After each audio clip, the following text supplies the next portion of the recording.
Hello everyone, I'm Karissa from Shining Light on Minnesota. Today we are in St. Paul with Justin Grammens. Welcome. Hi, thank you so much. Yes, so tell everybody a little bit about where we're at. We'll start with that. Yeah. So we're at Lab651, Yes. one of the businesses that I own, and we do custom software development. You'll probably see around here kind of a nautical theme there with the life preserver. I like to tell people that building software is like going on a journey. And so we are your trusted team, your trusted crew to make sure that you get that software developed properly and you sort of find the treasure, I guess, with regards to getting your software out into the marketplace. I also have a strategic consulting AI company called Recursive Awesome, and we go into businesses and sort of take a look at their process, their workflows, and trying to figure out how we can bring technology to their organization to speed up efficiency and build some automation in. So that's where the AI sort of piece comes in. We do a fair amount of AI here too at Lab651. A lot of companies are asking to have their products be smarter and smarter. Yes. And so using generative AI specifically over the past couple of years, we've built a lot of chatbots, we've built a lot of data analytics tools, we're doing a lot of stuff with computer vision. Yes. All this sort of stuff sort of falls under the AI category.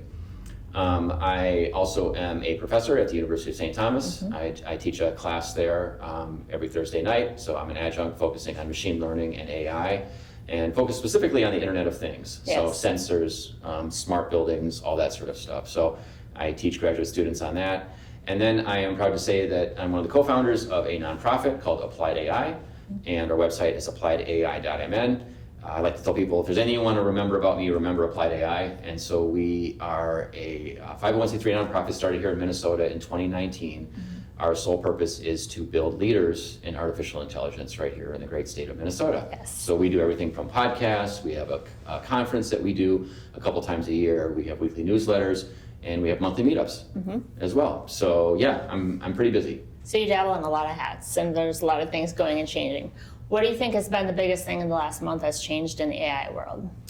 What has changed in the last month? Well, I think, so I come at it a lot from the technology side with regards to software development and software engineering. Right. And so we're seeing better and better coding agents, right? These are things that I would have thought a year ago, it would have been very difficult to have someone who's not really an expert in software development to be able to sort of get their product very close to the edge. And I'm not saying that anyone can go out there and can all of a sudden just start writing code with this and have production level code, but they're getting better and better and smarter. Right. And there's this one tool called Claude Code, but that's just one of many that are out there, and they're doing some very, very impressive things.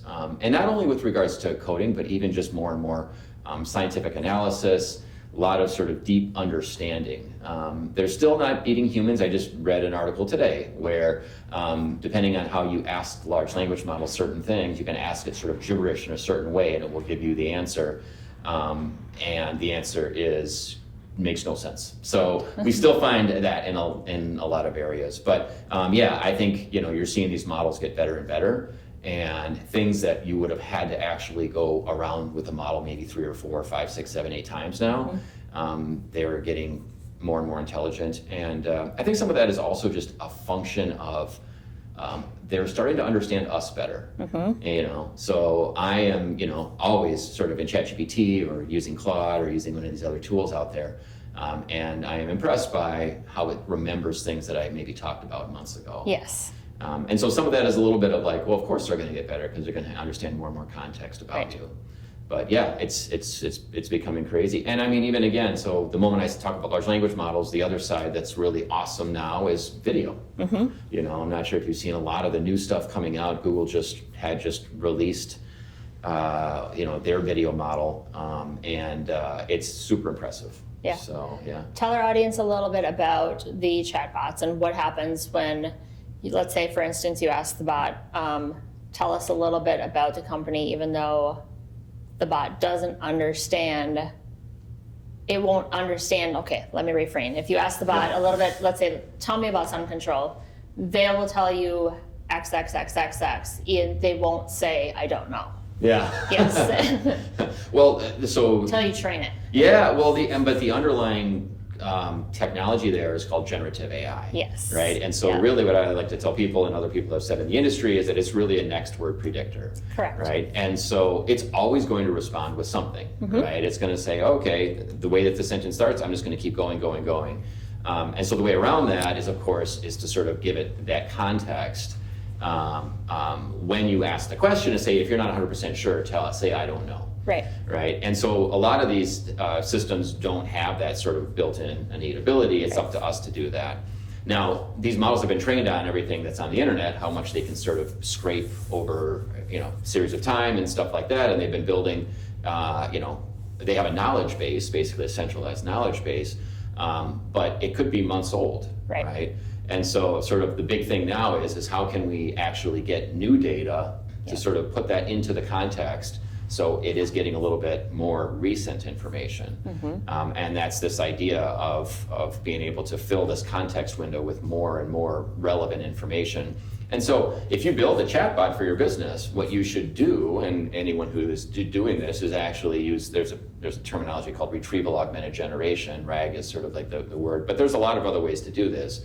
But you essentially sort of give the model the information that you want it to respond with in a general context, right? So give it all your FAQs, give it all of your whatever documentation that you actually want to make publicly accessible, right? Now that can be a little bit interesting, because maybe you might want to give it too much information. Correct. Right? So that's where a lot of these worries are, is like, well, where is this headed right now? We need to make sure that these things have guardrails to it, right? And it's not sort of wandering off and sort of making things up along the way. But these models are actually, and this is the other thing that's kind of interesting that's been happening in the space for a number of years that I've been talking with companies about, is this idea of what they call a small language model. So you don't need the entire internet, honestly. You don't need all of that information if it's going to be something on a specific, maybe a specific industry or a specific company. So you're much better off actually sort of taking a much smaller language model, training it on your information, and then it has much less chance of grabbing, basically as the neural network sort of outputs the next word, it has much less chance of sort of making up things. Right. Hallucinations is what they call it. Yeah. What do you see with technology in homes and cars? Obviously, it's taken a long time for the cars to get to where they are, and where smart homes are to get to where they are. Yeah. Well, so I've been working in the Internet of Things for 15 years now, right? And so I've been thinking about smart homes and all these sort of capabilities that we can start doing. Stuff like this, consumers are difficult to actually want to buy something. It needs to be super easy, right? And so that's been, I think, has been the largest adoption curve, is companies and people have had a tough time even just getting an appliance. So we do a lot of work with Kenmore, and we built all of their sort of smart appliances. Correct. So their mobile apps and stuff like that, talking to the refrigerator and talking to the dishwasher, right, and all that sort of stuff.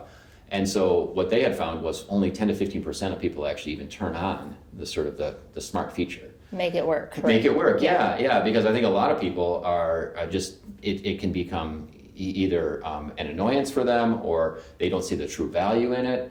And so that picture needs to be painted a little bit better, right. Around why should I actually have my dishwasher, They have the capabilities, they just don't fully use it or engage in it. Yeah, and sometimes it's just because the apps are designed not very user-friendly, But I can tell you, one of the use cases, again, these use cases sort of need to get out there, is, wouldn't it be great if your dishwasher could just order new dishwasher detergent for you? Right. That's sort of the promise. And the moment that happens to somebody in their home, they're like, okay, I get this.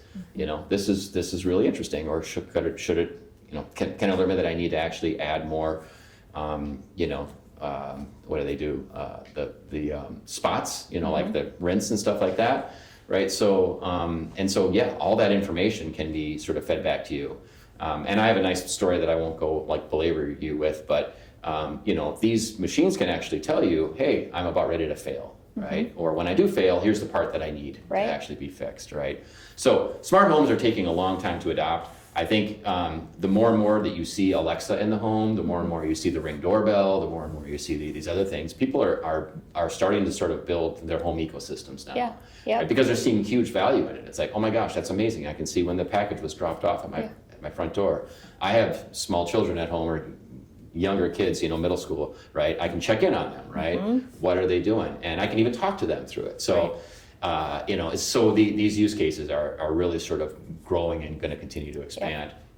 And I think cars are probably in that same sort of area, right? I think there's been a lot of false promises around self-driving cars, especially here in Minnesota, that they're going to be able to work flawlessly throughout winter and everything like that. Right. And that's a long ways away. It's a trust factor for sure. I mean, I've got Blue Cruise and I can't live without it now. It's so nice to have. Once you have it, it's nice, but it's also how much do you still trust it, right? It's kind of like one of those, you want it to drive for you, but at the same time, it's one of those you do. Yeah, at some point, I think we'll get there. Yeah. You're right. It's a trust factor. It's the same thing I say, like with the internet. When you wanted to put your credit card in to buy something off Amazon for the first time, you were like, "Really? Am I going to do this?" Right. And now they have everything, and I can one button, buy stuff. But it's still the other drivers. It's still everything else. Just like chatbots, just like anything else. Hackers are out there. Other things are out there. Right? Yeah. And so again, the cars are getting smarter and smarter, and self-driving is kind of like the sort of the pinnacle that we're all sort of searching for. Yeah. But there's a lot of other really awesome things that are already sort of built in. Yes. Right. And one of it is just navigation, right? Yeah. I mean, I could not live without Google Maps, right? Right. And we have that on our phone, but it's also really nice just to have it built into the car. I just bought an electric car actually earlier this year. And for me, I had a 2004 before, so I didn't have any technology at all. So for me, this is just amazing. I mean, any new car actually would have, kind of blown me away. Yeah. But on my phone, I can push the button right now and the car will warm up, right? By the time I get out there, it'll be nice and 72 degrees, right? And there's all sorts of things that I can check on, especially with regards to maintenance, right? And it'll tell me how fast I went over my last miles and how could I drive better to conserve, energy. And so there's a lot of really, really cool things that are sort of now becoming standard on cars. Yes. Outside of even just the driving factor, Right. And lots of safety things, right? I mean, my old car didn't even have a backup camera on it, right? So now I have that. So it's just all these really, really cool things. Well, it's interesting. I mean, just in our daily life, we were driving the other day, and I was with someone in the car, and all of a sudden we both go, "Do you have your phone?" I go, "No." I go, "Do you have your phone?" He goes, "No." I'm like, back in like the 1980s, neither of us have our phone. That's an interesting factor. What if the kids need to get a hold of us? I'm like, okay, that's fine. We're both fine. We're going to make it. It's just one of those like quick mind thought things like, oh my gosh, neither of us have our phones and we're in the car. It's kind of nice though to not have those, but yeah. I agree. I totally agree. There's some time to definitely unplug, and we're recording this after Thanksgiving, but I basically did a digital detox on Thanksgiving. Like I didn't even do anything on my phone, and it was great. You made me think of something too, I guess, when we were talking about, I was thinking about more around the Alexas and Google Homes and all this sort of stuff that's happening, is with the advent of generative AI, now we're actually able to start having much more rich conversations. Yes. Right? So Alexa's probably been out. I mean, I feel like it's probably been at least 7-8 years now. Yep. And it was always like you had to phrase things a certain way, and so now they have Alexa Plus, which is just their recent rollout. And I've got Alexa scattered all over my house, and I've noticed over time, now it's moved into this generative AI type thing where I can tell that it's not so rigid with regards to the way that it's talking to me. It is essentially making up the conversation as it goes along the way. And so it's those types of things, and even with your car, right? They're going to get smarter and smarter. It's going to understand sort of the intonation in your voice, and it's going to understand you don't need to phrase it a certain way exactly, right? So again, that conversational experience that we're so used to doing with regards to our fingers and asking questions and going back and forth, voice is the next frontier. I mean, right. And I'm sure a lot of people maybe haven't played around with ChatGPT in the voice mode. Yep. Right? So you can basically push the little bars there on the side, and then you can just have a conversation. And I'll tell you, I'll just lay there in bed at night and I'll have a new idea that I want to think about working on, and I'll just sort of go back and forth with it, right? Yep. And so, that is super useful, and it's just way more easier than having to type everything out, and you can just kind of be a little more fun with it. Talk to our audience a little bit about the free factors and not free factors of ChatGPT and all of that too, just in case they don't know. that you should always pay. Absolutely. You know, and again, I wouldn't say always, but I mean, I would say it depends on what you're going to use it for. Yep. So if you're just a casual user and you just want to get on there and start toying around with it, then, you know, everyone needs to get an account, so you have to put in your email address or whatever, Yep. but you don't need to pay for it. You can basically use it. Now, because of that, because you're not paying for the service, you know, OpenAI, they have servers that they need to run. They have electricity. They have a lot of maintenance and upkeep that they need to do this. So all the data that you put in there, they're learning from. You know, they're training their models and getting better.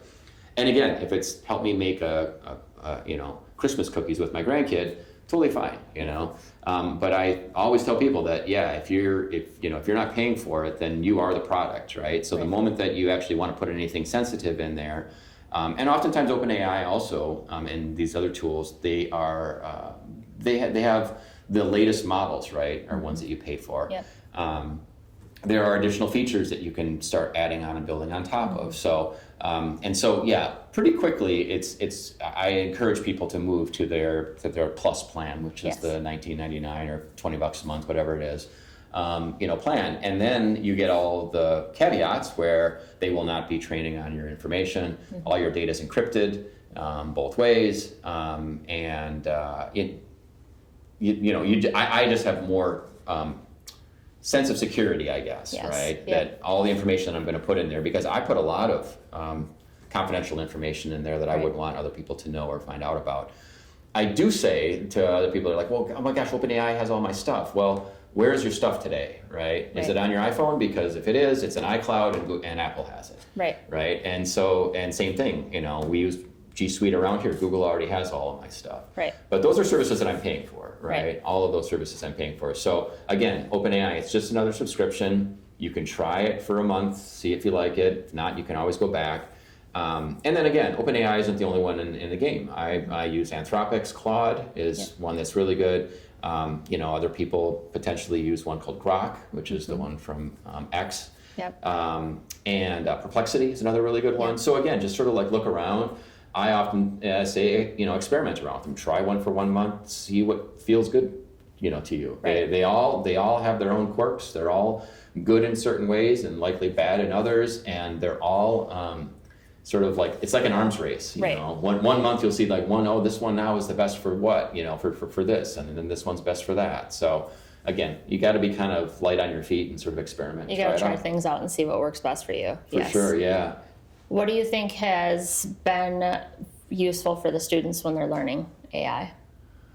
What's been useful for the students that I'm teaching, for example? Yeah. Well, you open up a can of worms there, because education is a huge sort of debate right now, right? Yep. Should we even allow it in schools? Absolutely. And so the initial pushback from even I think Australia was like, we're not going to allow this at all in our schools. Right. They're even pushing back on the whole phone thing right now again. Are they? Yeah. Okay. Yeah, so I haven't really sort of tracked the details of it, but the fact of the matter is that it's coming and it's going to be there. used. Yep. Yeah. And so however you can sort of let students or anyone, frankly, sort of leverage the tool, the better. Yep. And, I wear multiple hats. One is I'm a business owner, and I tell people I want the most prepared students coming out of school. Right? And so if this is a tool that's going to make them more productive, work smarter, not harder. Yeah, exactly. Then for sure, I want them to use the tool as much as possible.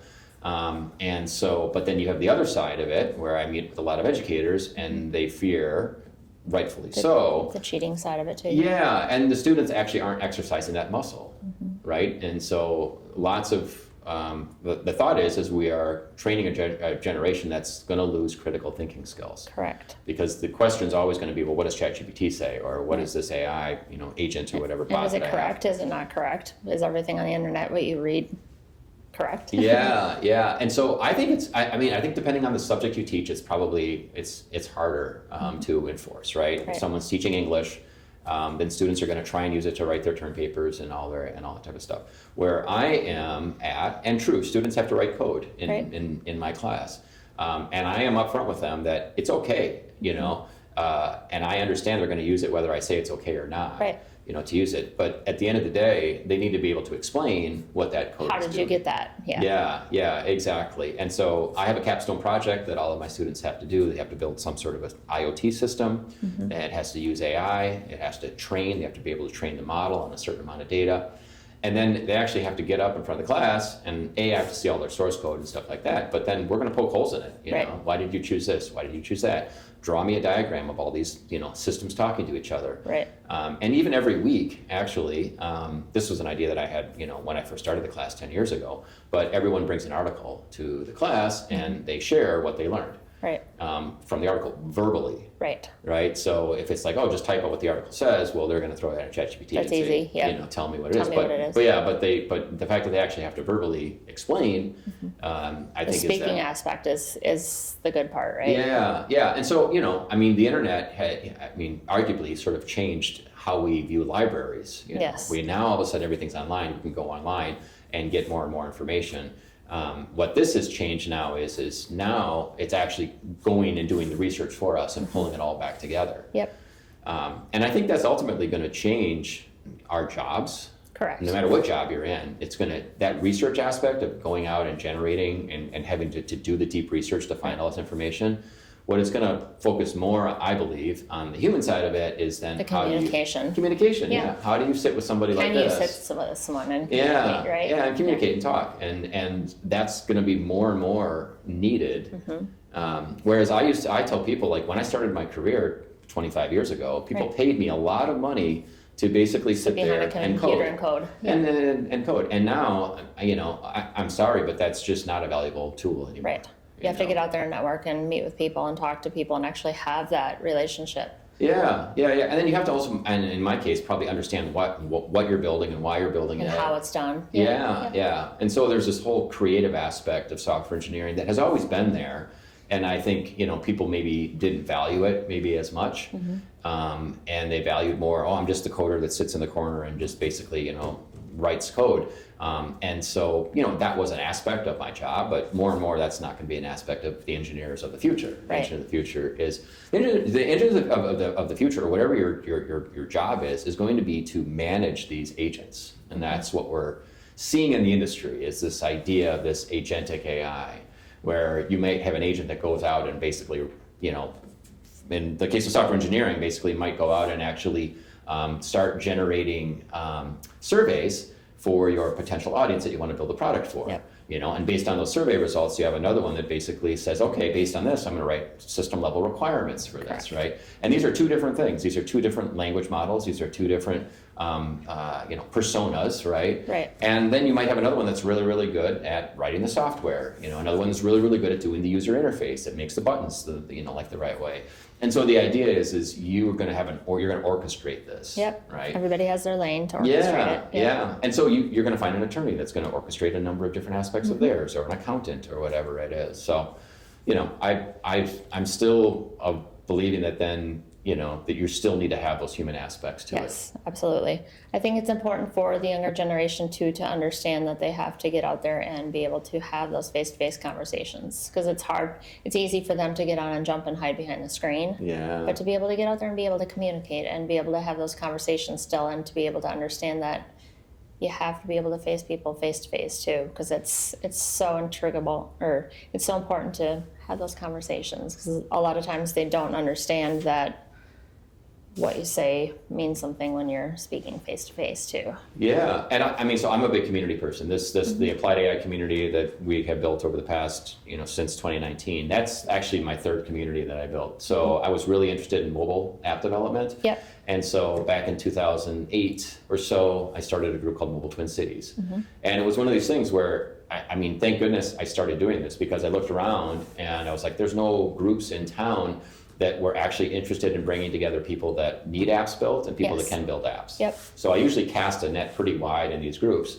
And so I just and this was before Meetup or anything like that, but I created a little WordPress site, and all of a sudden people came together and we started building this community, and we moved on and started doing conferences on mobile application development and sort of built up this whole thing. And honestly, that then led to my next career change, right? It led to my first business, that I left the big corporation and started building apps basically at that time.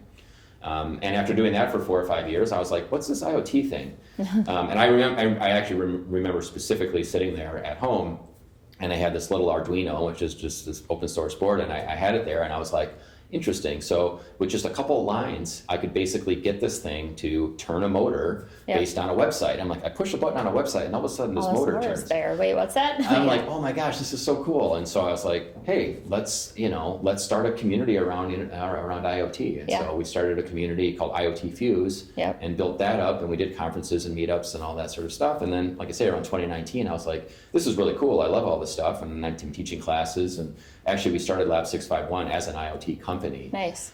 So we built a lot of stuff for a number of companies that were, smart, intelligent products.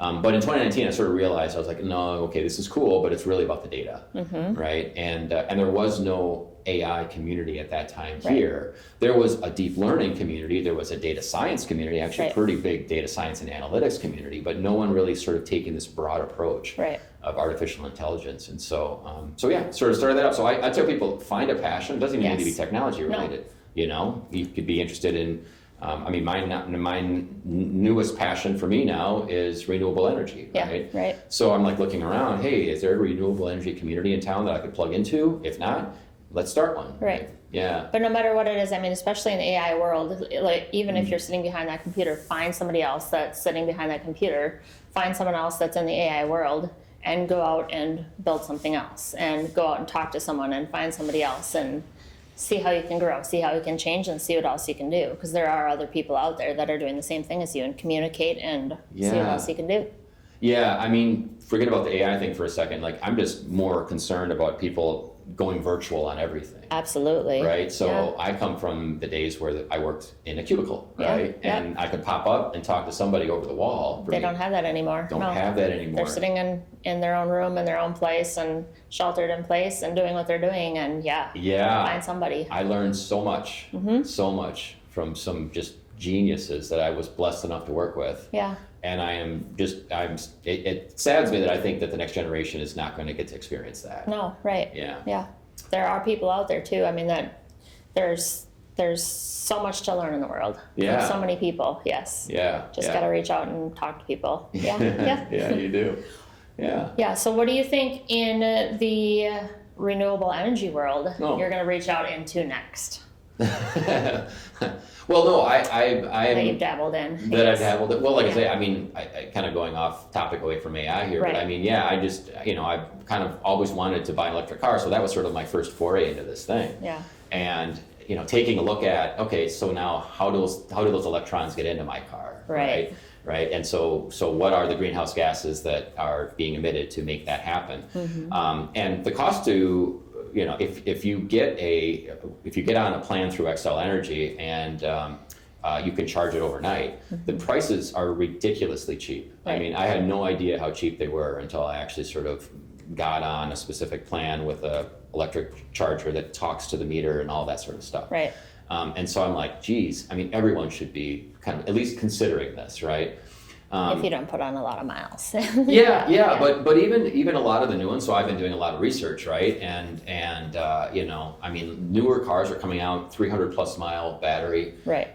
Fast chargers along the way. Literally they're driving cars across the United States and able to do this. Right. So and it's kind of like it's changing quick. Yeah, and it's not a matter of if, but just kind of when. Because for me, I will probably never have to stop at a gas station ever again because I have a gas station in my home. I just quick plug in and go. Plug it in. But I also think, the fact that I have two, younger children, and I think about what does the future look like for them. Right. And, global warming and greenhouse gases and all that type of stuff. I'm like, okay, how can we get businesses to think about how they could put some solar panels on the roof here, right? I don't own this building, you know, but if I did, I would very much be looking at, what are some of the new technologies that we can use, because it's all sort of free in a lot of ways. The wind's going to continue to blow, right? Yep. Sun's going to continue to shine for another billion years or whatever they're saying. Yeah. And so it's like, why not have Baby us, steps to make it you know? smarter and more green. Yep. Yeah, and again, they're just going to it's going to get better and better over time. You know, it's the same thing. You know, this is the same thing, kind of tied back to AI. Is you know, people were talking about AI, you know, back in the 50s actually. Right. That's when it sort of came out, and it went through these winters, right? Where new technology would come out. Well, let's try doing it this way, you know. And people poo-pooed, you know, neural networks and deep learning for decades. They were like, no, this ain't going to be the right way to do it, right? And there's a guy named Jeffrey Hinton who, if you get a chance to read some of his stuff, he was like the godfather of this technique of deep learning, and kind of kept pushing this forward, and kept getting a lot of research and grants and stuff like that. And ultimately, that's really what allowed generative AI to really sort of take off the way that it did. That's what's powering all of these, is basically deep neural networks. And that was an idea that people had sort of poo-pooed, but you know, again, it takes decades for this to finally sort of come to fruition. Now we're thinking deep neural networks are probably as far as they're going to be able to go. Yeah. And so what is the next thing? I don't know, but you know, governments are spending a lot of money, you know, China being one of them.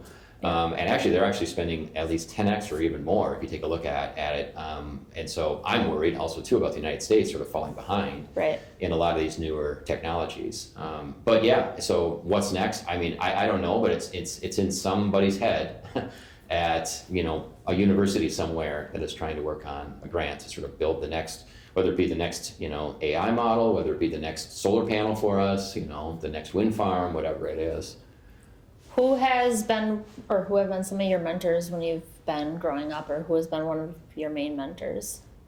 Wow, that's a good question. I mean, for sure, my parents. You know, it's not until you have children, I think, that you realize how much your parents really love you. You know? I was like, oh my gosh, I can't believe all the stuff my parents did for me. Right. Yeah. True story. Now I have to do it. Now I have to do it for my kids. So yeah, absolutely. I mean, you know, my mom was a educator, you know, math teacher, then a principal. So she was always in education, which I think is why I sort of ended up in that space as well, which is why I start these groups and want to educate at the end of the day. At the end of the day, that's really what we're doing at Applied AI, is we're educating people on, you know, the power of artificial intelligence and building leaders in that space.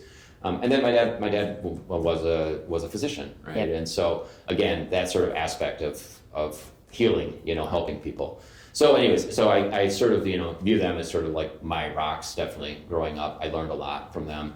And then, you know, there are a number of people that I have worked with that I have just kind of looked up to, right?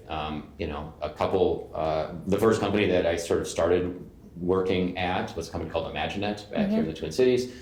Scott Littman and Dan Mallon are sort of two legends a lot in the space. They have been, it's just been really great sort of watching their trajectory, and also being able to, you know, still call them friends. I'm actually going out to lunch with Scott in a couple weeks, right? Nice, and he was my first boss, basically, right? So it's really, really cool to sort of see how he has run companies, because now I'm an entrepreneur, right? And now I'm hiring people. And so a lot of those sort of like things that I saw as I was growing up, or as I was working my way through companies, and things that I like, I pull out. Things that I don't like that other companies did, I, you know, sort of toss away, right? And so I would say, you know, from an entrepreneur standpoint, definitely like those guys have been, you know, phenomenal mentors for me along the way. I mean, kind of the list goes on and on. There's educators and stuff here at the University of St. Thomas. My bosses that are there, I'm on a number of different advisory boards. One is with Mankato State. You know, the person that runs the data science group there, great.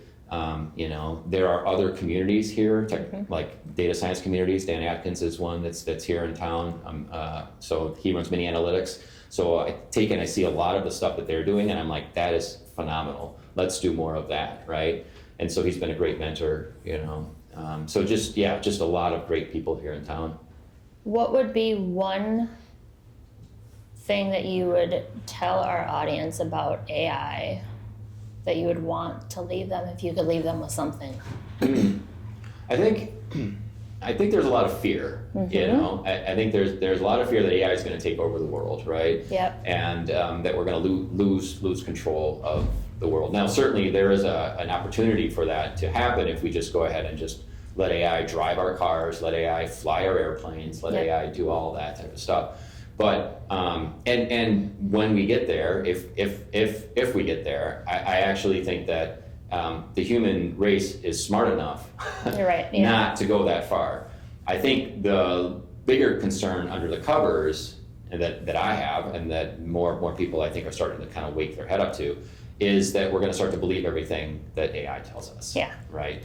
And that that we're going to lose that cognitive ability, but also we're going to essentially everyone's getting in their own isolation world right now. If you go on whatever you search for on Google, the results you get are going to be tuned to what you want to hear. Right. Yeah. Right. And they're going to be tuned to what I want to hear. And so now all of a sudden we're going to start building up this sort of hatred towards each other. Yeah. And the bots right. are going to take over, and the world's going to be where it was, and we've already been where we're at. And, exactly. Yeah. And that, and again, I think those fears are real regardless of AI or not. Yes. You know, AI can make it be easier for us to fall into that. Yeah. But I think at the end of the day, the human connection Yes. is what's most important. And I'll tie it back to what you were saying. Like if you get out and talk to people Yes. and actually have conversations, then you are going to be safe. Correct. You know, Absolutely. and so people get worried that AI is going to have all of this impact, this negative impact. And I think at the end of the day, as long as we can continue to do what humans do best, which is relate, understand, debate. Correct. There's lots of polarization happening in government and all that type of stuff. But at the end of the day, I think that's all really healthy and that's all really good. And I think that AI is a tool. It's a very, very powerful tool. It's a tool that can act like it actually understands us, and Yes. and that it can be very, very intelligent, seem like it is. But at the end of the day, we and I think we will use it for what it's good for, and continue to have humans use what they're good for. What's your favorite quote? Good question, right? It's a tough one. Yeah, I guess the one that popped in my head is Oscar Wilde. It's something like, "Be yourself, everyone else is taken." Right? And so it's the idea that oftentimes, and this is where I think, I don't get on social media much. I use it as a tool to promote what I'm doing, but I don't ever really get on Facebook and really care what everyone else is doing. Good for them. But I think there's a portion of you when you get on there that it's something subconscious that's like, I wish I was doing that. And so oftentimes people can get on these platforms or see someone else having huge success, and it's like, I'm going to do exactly what they're going to do, right? Right. And You I lose always yourself a little bit. and I always say, just do what you do best, because that person is doing what they do best. And so, find something that you're passionate about and just keep going with it. Last question, and it's going to be a tough one. Ready? Okay. What's your favorite food? What's my favorite food? Yes. Oh, wow. I think it's lasagna. Lasagna? Yep. It's either that or burritos. But no, if I have to choose one or the other, it's lasagnas. And I'll have to say my wife's lasagna for sure. Perfect. Anything that you want to leave our audience with? One more thing before we close out today? Well, thank you for the opportunity. I usually sit on the other side, so we have a podcast. It's hard when you're the one answering the questions. I know I've had to do it too, and it's like I'm used to the one asking the questions. Yeah. So but again, I thank you for this opportunity. Yeah. And I think technology can feel scary. It can. It can be overwhelming too. To people, and even I'm supposed to be the AI guy, right? And I'm having a tough time keeping up with it, and as are my peers, right? Just learning. Yep. Getting to it. Yeah, and I guess that is one of the things that we always say at the Applied AI Group is just experiment, right? So how can people find you, and how can they get in touch with you and maybe find you in some of your groups? Yeah. So the best place to go to is appliedai.mn.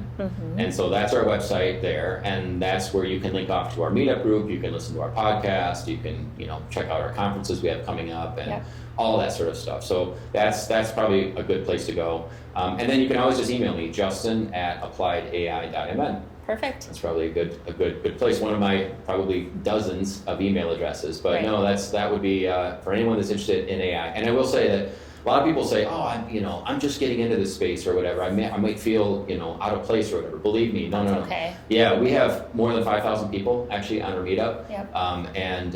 And there are many, many people that are there that are just getting into it now. Yes. So yeah, everyone is welcome no matter what your background. And as a business, if they're looking for software, are they looking for anything Lab651? Yep. So we're in St. Paul here. Yep. So yeah, lab651.com or my AI consulting business, recursiveawesome.com. Perfect. Well, thank you so much for being with us today, Yeah. and keep shining light. See you guys later. Thank you.